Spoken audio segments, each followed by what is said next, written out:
difunde. En la clase pasada hicimos, ¿no es cierto?, el experimento mental, ¿no es cierto?, del tema de la difusión, ¿ya? En este caso, difusión de agua o osmosis. Sin embargo, ¿por qué cualquier molécula de solución difunde? Es simplemente porque las moléculas nunca están quietas, sino que siempre están en movimiento. Ese movimiento depende de características intrínsecas de la molécula y también de la temperatura del medio.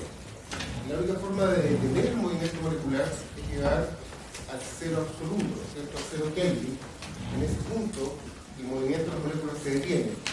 Pero el resto del tiempo, de condiciones fisiológicas, las moléculas están constantemente desplazándose y chocando entre ellas. Y las ecuaciones que rigen, ¿no es cierto?, este movimiento son las que rigen el movimiento browniano. Entonces, si yo en un vaso de agua echo una gota de tinta, ustedes van a ver que las moléculas que componen la tinta, ¿no es cierto?, van a empezar a chocar entre ellas, en las zonas de alta concentración, y al cabo de cierto tiempo se van a difundir ocupando la totalidad de la solución. Si uno echa una gota, ve inicialmente una estructura donde está concentrada la tinta, ¿no es cierto?, y esto se difunde y tiñe la totalidad del líquido. Cuando pensamos en este movimiento a través de una membrana, tenemos que pensar que la regla general, y esto es una regla general para todas las ecuaciones que regulan flujo, es que el flujo a través de cualquier estructura depende de la relación entre una fuerza impulsora y la resistencia que lo ponga dicha estructura al flujo.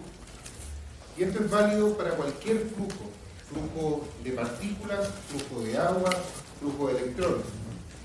En las dos primeras clases vamos a concentrarnos en el flujo de partículas, en difusión. En la última clase vamos a ver que esto mismo se aplica para comprender el flujo de electrones a través de una membrana. La formalización matemática para difusión de partículas es lo que tenemos en la ley de Fick. La ley de Fick, como recordarán con cariño de las clases de matemática y física del colegio, dice que el flujo de una sustancia depende de una constante de difusibilidad, que es simplemente la capacidad, ¿no es cierto?, de la sustancia de pasar tras la membrana, del área a través de la cual se genera la difusión.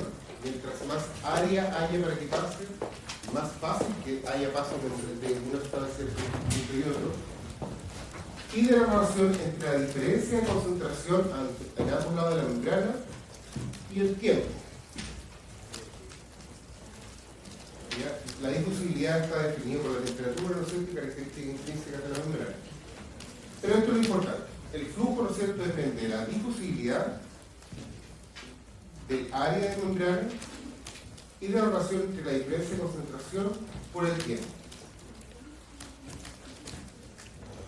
Si nosotros asumimos que para efectos fisiológicos la diferencia de concentración se comporta de forma lineal, o sea, siempre, por ejemplo, va a haber más sodio fuera de la membrana que dentro de la célula, ¿ya?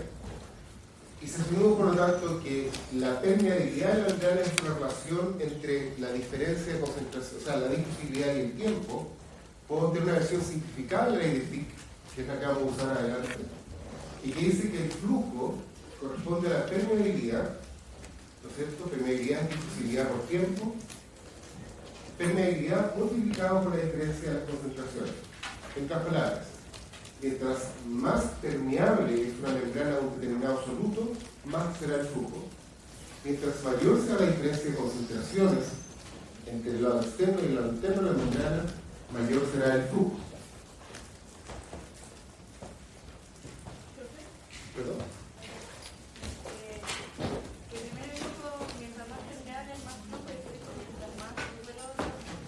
Mientras mayor sea la diferencia de concentración entre ambos lados de la membrana, mayor será el flujo. Entonces, esta forma simplificada nos dice que el flujo depende de la permeabilidad y de la diferencia de concentración. Esos son los dos factores que tenemos que considerar. Entonces ahora, durante unos 3 minutos, para comenzar con el compañero al lado, considerando dos patologías humanas. La primera es el enfisema pulmonar, lo pueden buscar en internet, y la segunda es la fibrosis pulmonar. Y al cabo de estos 3 minutos me van a explicar por qué el enfisema pulmonar y la fibrosis pulmonar afectan la difusibilidad del oxígeno. 3 minutos para conversar con tus compañeros. Espérame, voy a terminar de escribir eso. Si quieres puedes buscar por mientras qué es eso. Aquí ya lo vi en la primera Yo clase. también. Ah, ya. Pero para tener algo un poco más técnico, porque lo del enfisema, no sé cuánto, era como Voy a que buscar. Dale. destrucción del tejido, algo así, Eh, y se disminuía el área. Sí, el enfisema y la... ¿Cómo era? Fibrosis. Sí, esa. Flujo, depende.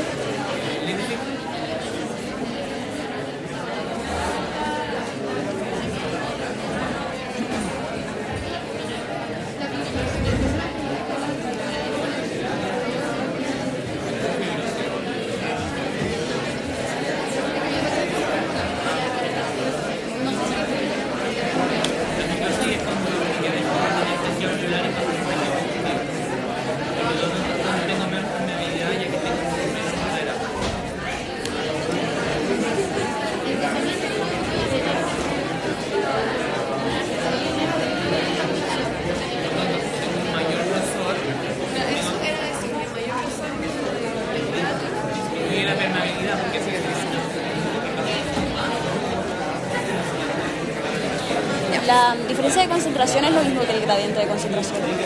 El gradiente. Sí, debería ser. No sé si es igual, la verdad. Porque una gradiente se dice como dónde es mayor y menor, ¿cachai? Pero no sé si aplica. Ya, entonces voy a poner mayor diferencia de concentración. Sí, siento que como que la gradiente habla del movimiento hacia dónde es, sea mayor o menor. De concentración. Ya, ¿qué dice? Visibilidad en el tiempo. La permeabilidad es la difusibilidad en el tiempo o difusibilidad por tiempo. Es que es partido en tiempo. Entonces, Eso era, ya ahí está la... ¿qué es lo que dice? Quiere compartir por qué el enfisema, la fibrosis, altera la difusión del oxígeno. Para no caer en la democracia. Ya. Vuelve rígido y grueso el tejido. Y la otra es la pérdida de los alveolos por destrucción. Se destruyen. El pulmonar disminuye el área y por eso se afecta la permeabilidad de los La fibrosis disminuye la difusibilidad. Porque como se endurecen las paredes de los órganos alveolares, no puede pasar la Excelente, esa es la explicación entonces. En caso del enfisema pulmonar, lo que tenemos es una pérdida del área de las unidades alveolares, se pierde el alveolo finalmente. Por lo tanto, lo que tenemos es una disminución del área de intercambio, como dijo bien su compañero, eso afecta la difusibilidad de oxígeno.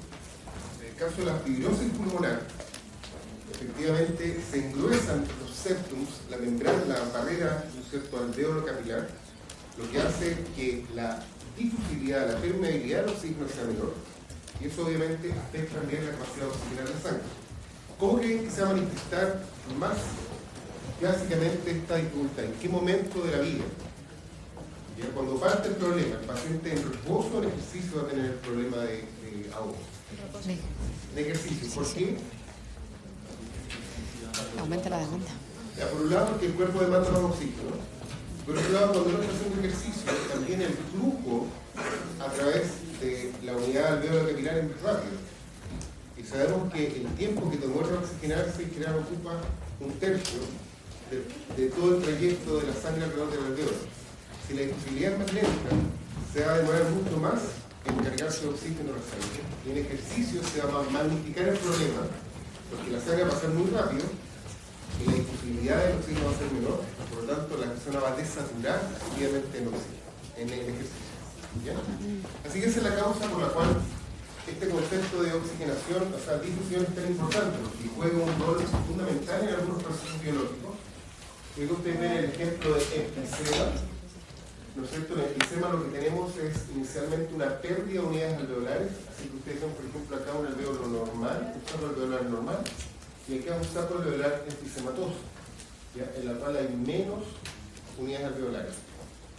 Y el grosor de la membrana quiere representar la dificultad de la difusibilidad, y eso es lo que pasa en la fibrosis. Mientras más gruesa la membrana que separa el alveolo del capilar, más lenta la difusión de oxígeno, y y por ende peor el intercambio gaseoso. Como les decía, esta ecuación general, flujo corresponde a la relación entre la fuerza impulsora partido por la resistencia, que vale por una serie de escenarios. No solamente para la difusión de partículas, en la cual la diferencia es la gradiente de concentración, ¿no es cierto? Cuántas partículas hay en cada lado de la membrana. También, como vimos en la clase anterior, para el gradiente osmótico, que vimos la diferencia entre moléculas de agua, en este caso, a ambos lados de la membrana. Y también, como ver en la última clase, con respecto a gradiente eléctrica. En todos estos casos la ecuación es la misma, lo que cambia es la identidad de los términos. Volvamos entonces a la capa lipídica. Ya dijimos que inicialmente en la bicapa pequeñas moléculas hidrofóbicas, como el oxígeno, átomo molecular, perdón, el CO2, el nitrógeno molecular, el benceno, pueden difundir libremente por la membrana. Partículas más pequeñas, ¿no es cierto?, que eran polares, podían cruzar en menor velocidad, pero cruzaban también la membrana. Sin embargo, moléculas grandes, ya que no fueran polares, no eran capaces de cruzar la membrana. Pese a que no tienen carga, son demasiado grandes para atravesar la capa lipídica libremente. Y ya dijimos que los iones simplemente no pasan porque teniendo carga son repelidos activamente por la membrana. ¿Cómo entonces las células se nutren? ¿Cómo obtienen los aminoácidos? ¿Cómo obtienen la glucosa? La obtienen a través de la acción de proteínas transportadoras. Y los mecanismos están divididos, como ustedes bien saben de biología, en dos grandes grupos. El transporte pasivo, en la cual ya sea de difusión simple una molécula a través de la bicapa, o hay la difusión facilitada, entonces hay paso de moléculas a través de la bicapa usando una proteína que sirve de transportador, siempre a favor de una gradiente de concentración.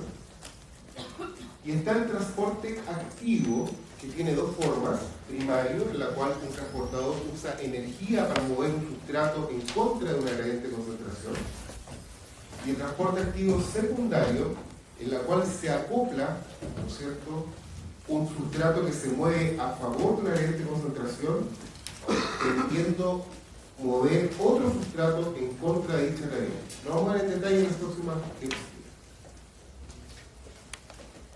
¿Por qué todos estos transportadores son tan importantes? Pues corresponden a algo así como al 10% de las proteínas, o sea, son muy abundantes. Hay más de 200 familias de transportadores proteicos conocidas, lo que corresponde, grosso modo, a unas 1200 proteínas en humanos. Y cosa muy importante, en eucarionte, 2/3 del gasto de energía que nosotros estamos realizando constantemente se usa para transportar iones. En otras palabras, el grueso de la energía que las células producen, si uno tiene que decir en qué trabajo están gastando la energía, es en mover iones. Aquí hay una pregunta de cultura general. Dijimos que en general el humano tiene 22.000 genes más o menos, ¿no es cierto? Y 1.200 proteínas, o sea, un 5% de todos esos genes están ocupados simplemente en sintetizar proteínas de transporte. ¿Ya? Cuenten imaginar si fue el problema de los primeros científicos cuando se conocía el genoma humano, comprender cómo desarrollamos tal complejidad con un repertorio relativamente acotado de genes. Porque nosotros sabemos que el gusano, C. elegans, tiene 2.000 genes. Así que las apuestas iniciales decían que el humano iba a tener entre 200.000 y 2 millones de genes. Si ahora tenemos 10 veces más genes que un gusano que esencialmente tiene ano, boca, digamos, sin ningún tipo de respuesta que es simplemente una respuesta básica a los estímulos del ambiente, un gusano redondo, un nemátodo. ¿Cómo se explica la complejidad del humano con un mapa genético tan corto? ¿De dónde sacamos? Imagínense, 5% de los genes ya están ocupados en hacer proteínas de transporte.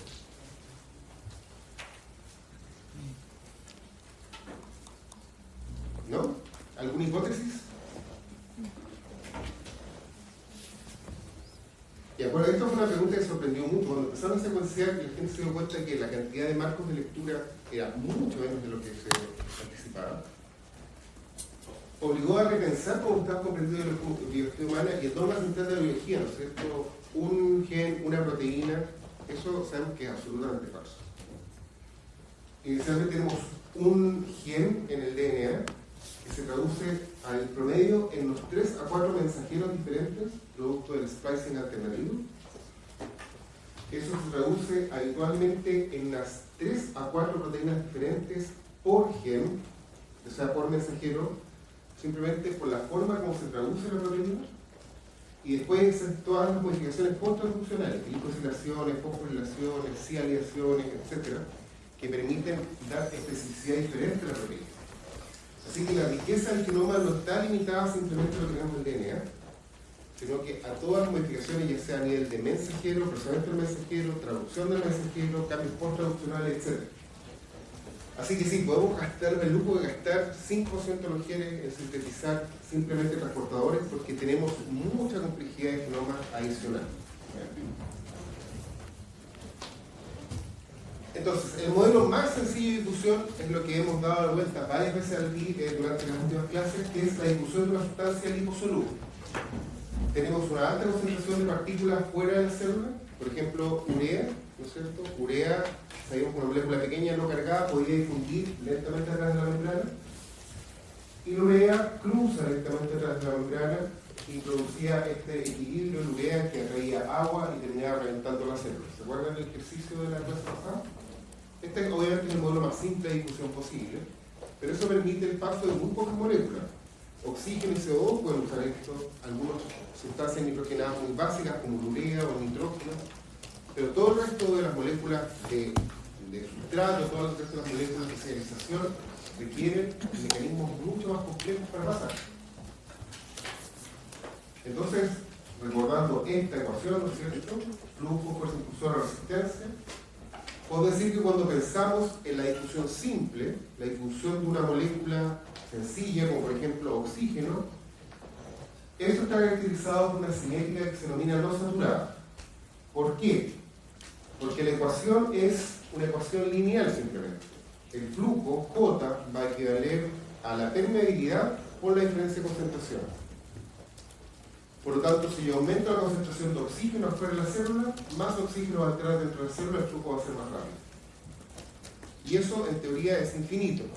O sea, yo podría poner una solución de 100% de oxígeno afuera, y el flujo va a ser muchísimo más rápido que si yo tengo 0% de oxígeno afuera de la célula.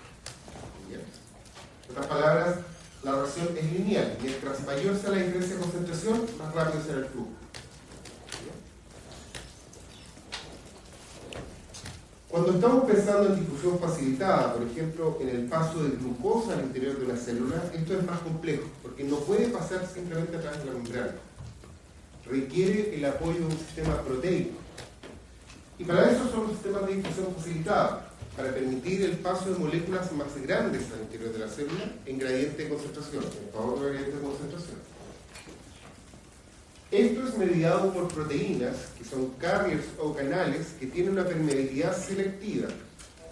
En otras palabras, dejan pasar un determinado tipo de moléculas. Hay que tener la idea, digamos, de la célula como una ciudad amurallada, y esto es una especie de torniquete a la puerta de la célula. Entonces vamos a tener un torniquete específico para gente que tenga, no sé, un tag azul, y un torniquete específico para gente que tenga un tag rojo. La gente va a pasar a través de este torniquete, ¿no es cierto? Y la velocidad que pase va a estar limitada por la velocidad que gira el torniquete, como el metro, digamos. ¿Ya? Aquí no hay posibilidad de saltarse el torniquete, hay que pasar por el torniquete. ¿Ya? Entonces estos torniquetes, estos transportadores son específicos porque solamente dejan pasar un tipo de moléculas. Ojo, no una sola molécula, un tipo de moléculas. Por lo tanto, pueden presentar competencia, lo vamos a ver más en detalle adelante, y su cinética es una cinética saturada. Entonces, estas partículas difundían libremente, por ejemplo el CO2, el oxígeno, y presentaron una cinética lineal, no saturada.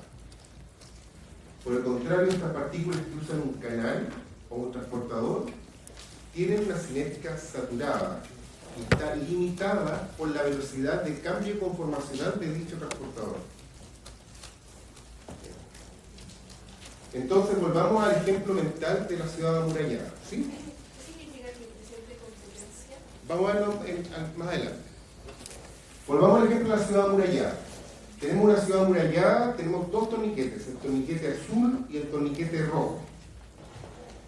Normalmente está llegando una cantidad X de mensajeros azules y rojos, digamos un mensajero cada minuto, y ese mensajero entra cada cual por su torniquete, uno por el torniquete azul, otro por el torniquete rojo.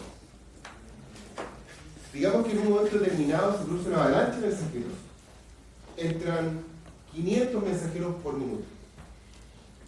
Estos mensajeros forzosamente se van a acumular afuera de la ciudad, porque el torniquete gira a una cierta velocidad y no va a dejar pasar más mensajeros que el que pueda pasar por giro de torniquete por unidad de tiempo. Eso hace que inicialmente, cuando todos los torniquetes estén disponibles, la cinética sea algo lineal. Sin embargo, cuando lleguemos a una cantidad de mensajeros tal, ¿no es cierto?, que estamos saturando el sistema, la velocidad máxima va a estar definida por la máxima velocidad de giro del torniquete. Entonces se dan cuenta que a diferencia de la condición inicial, cuando teníamos más moléculas afuera, ¿no es cierto?, simplemente difundían más hacia adentro. En este caso, cuando estamos involucrando una proteína en el proceso, que tiene que hacer un cambio conformacional para tomar la sustancia del exterior y moverla al interior o viceversa, la velocidad máxima está limitada por las características físicas de esta interacción. De tal manera que la velocidad en que se forma el complejo, ¿no es cierto?, sustrato-proteína, y se disocia este complejo, limita la velocidad máxima.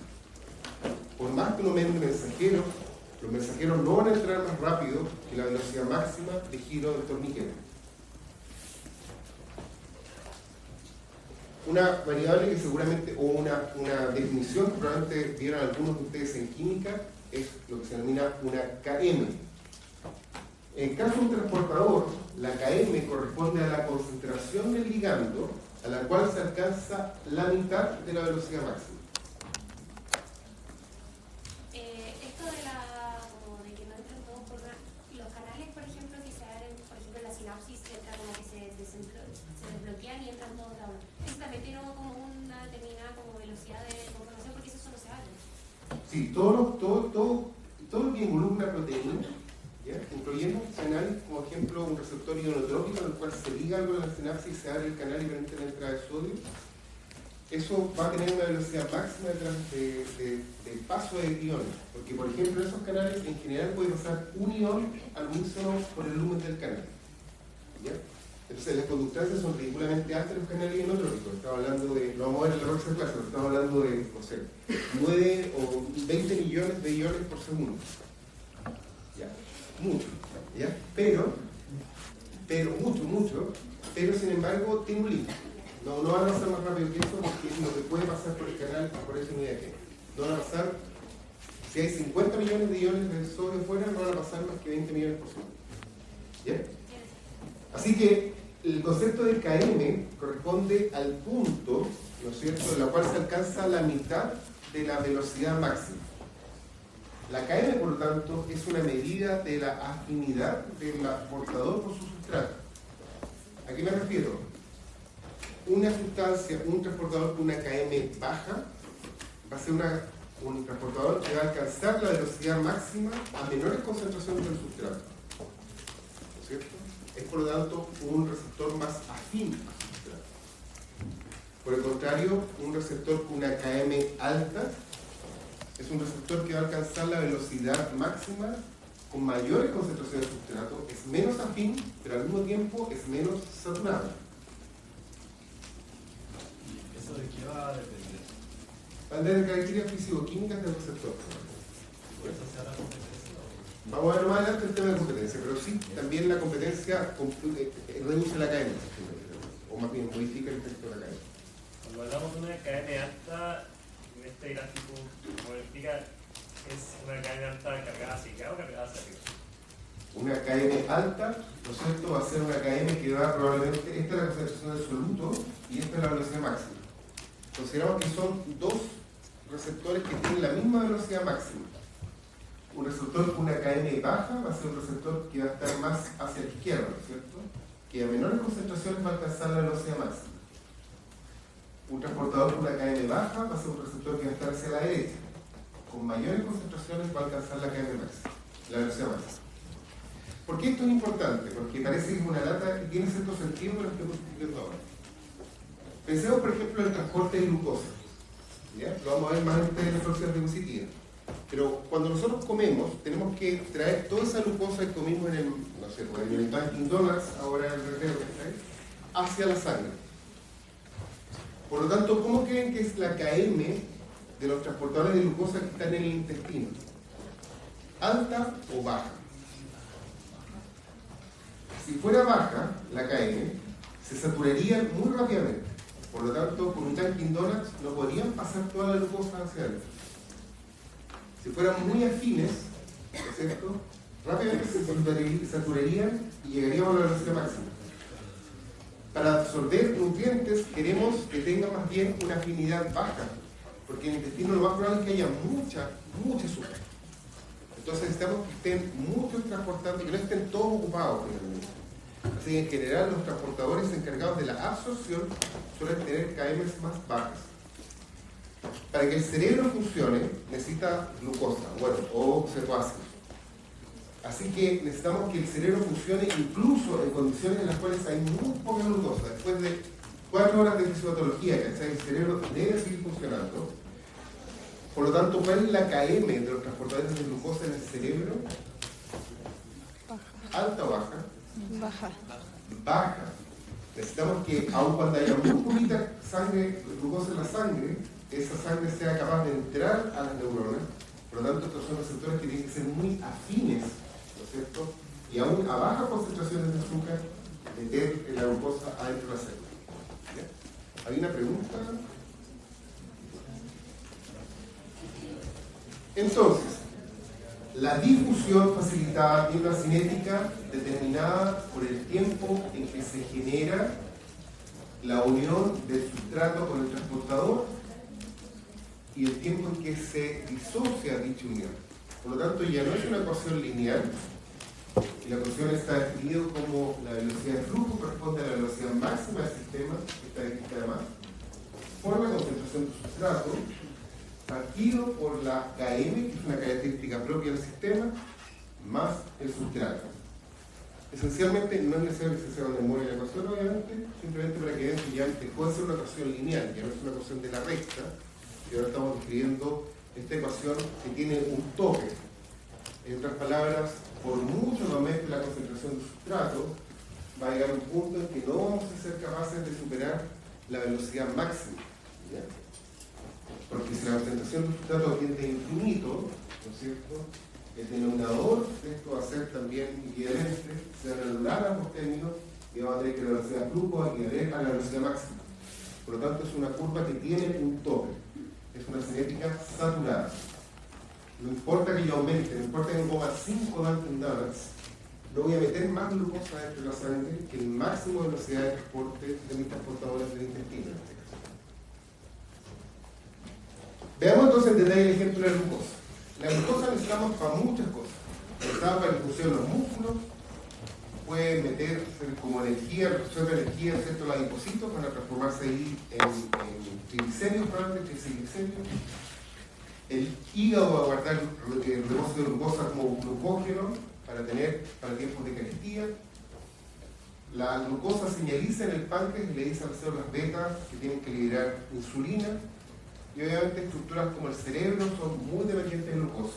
El corazón, por el contrario, no le gusta mucho la glucosa. El corazón come ácido graso.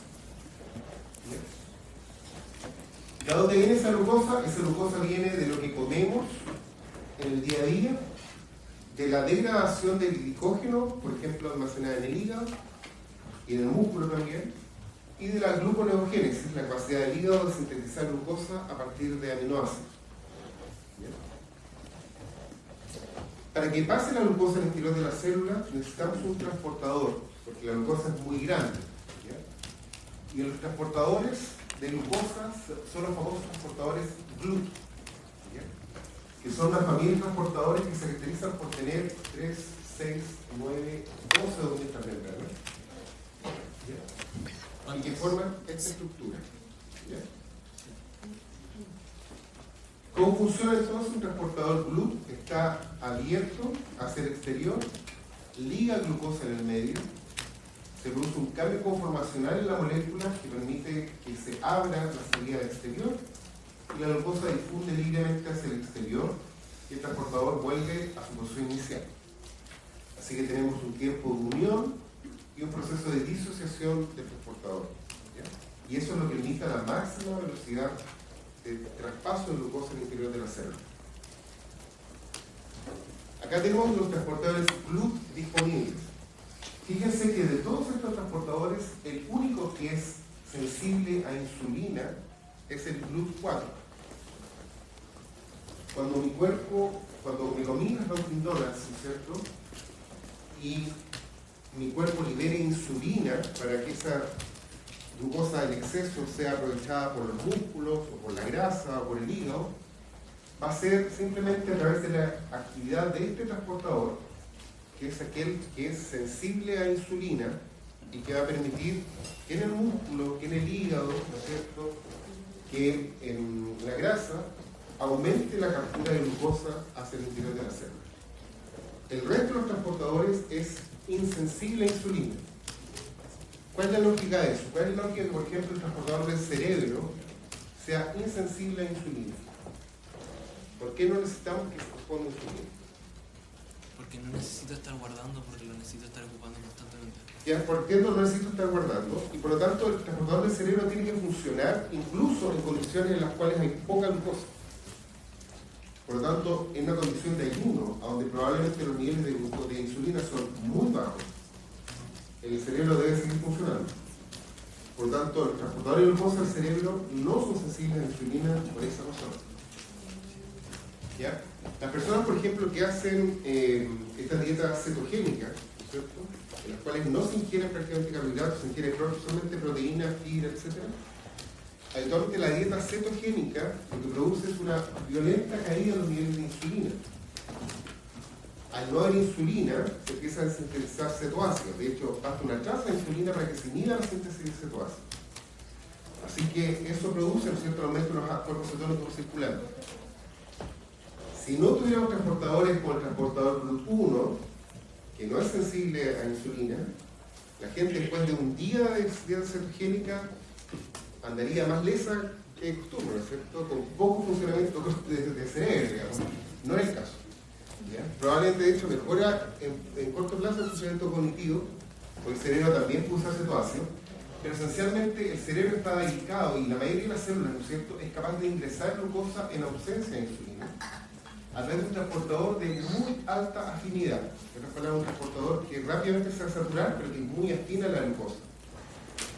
Fíjense que estos receptores como el GLUT2, que son receptores que están en el intestino, son receptores que son menos afines, ¿no es cierto?, pero también son menos saturables, lo que permite que trabajen en ambientes de mucha glucosa. Así que el GLUT2 y el GLUT5, por ejemplo, son receptores intestinales, ¿no es cierto?, son capaces de meter glucosa con menos afinidad, pero a un punto de saturación mucho más bajo.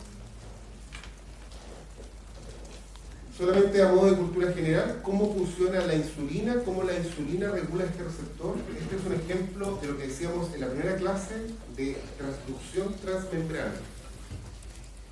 El receptor de insulina es un receptor del tipo monómero, son monómeros, ¿no es cierto?, que dimerizan en presencia del substrato, forman un homodímero, las palabras ambas partes del dímero son la misma, y se autofosforilan. En otras palabras, cuando se unen los dos receptores de insulina, se fosforilan, lo que modifica la estructura de la proteína.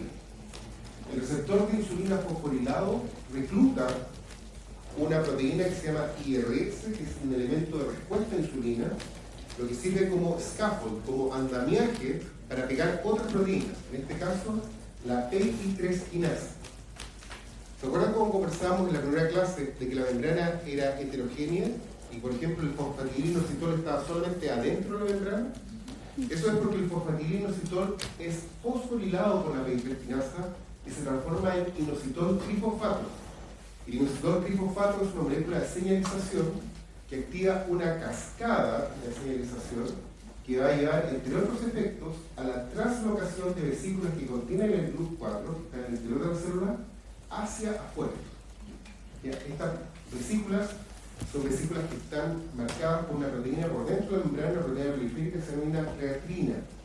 ¿Ya? Forman un dominio de membrana. Entonces, como una especie de set que yo tengo armadito dentro de la célula, llega la señal de insulina, significa que obviamente hay que meter glucosa dentro de la célula, se traduce todo este sistema, eso hace que este sistema que tenía armadito y guardado dentro de la célula salga a la membrana, permitiendo la entrada de glucosa, y cuando cae la señal de insulina, simplemente se internaliza nuevamente y se guarda para una nueva oportunidad.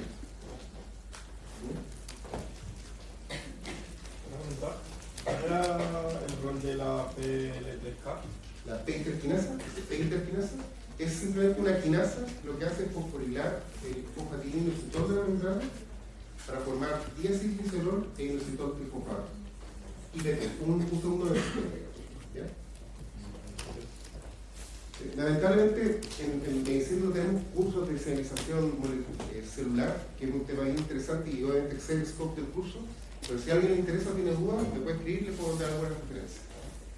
Así que obviamente el transporte de glucosa es un transporte como cualquier difusión facilitada que tiene un límite, ¿ya?